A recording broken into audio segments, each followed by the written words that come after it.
Revelation 2535. From the 3rd of November 1942. Battle. Works of destruction. Against God's will.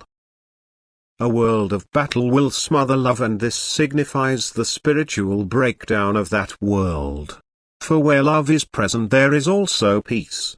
Combatants, however, shelter the spark of hatred in their chest, and hatred wants to destroy and inflicts countless wounds to the opponent. But since every work of destruction entails the devastation of the divine creation and is therefore a violation of the Creator's will, God will never be able to sanction such works of destruction, and thus the battle will never correspond to divine will. Unless a battle is waged against blatant heartlessness, for a righteous cause which will be a blessing for the world.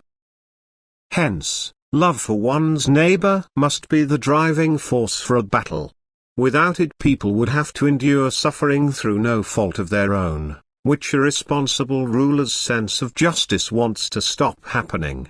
In that case a war is justified, and God will lead him to victory for the sake of these suffering people.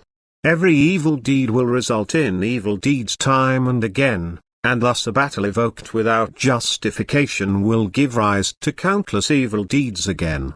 Once the heartlessness has reached its climax, humanity will be ready for its downfall, for humanity's conduct is not only directed against their fellow human beings but also against God, by destroying God's creations.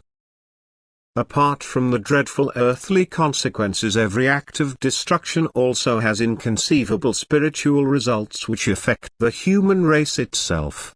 Every work of destruction interferes with divine will insofar as that it destroys the divine order, thus it callously destroys the works which God's wisdom and love had created, which must therefore understandably have a direct effect on the perpetrators themselves.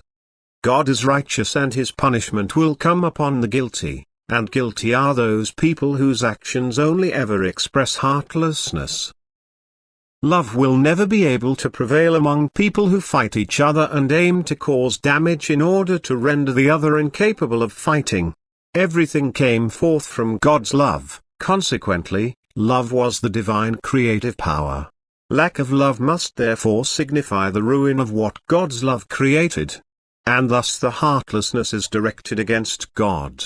It is something that God can never approve of, and therefore he cannot support a battle which will drive heartlessness to perfection. God is love. And anything that lacks love is part of God's adversary. Amen.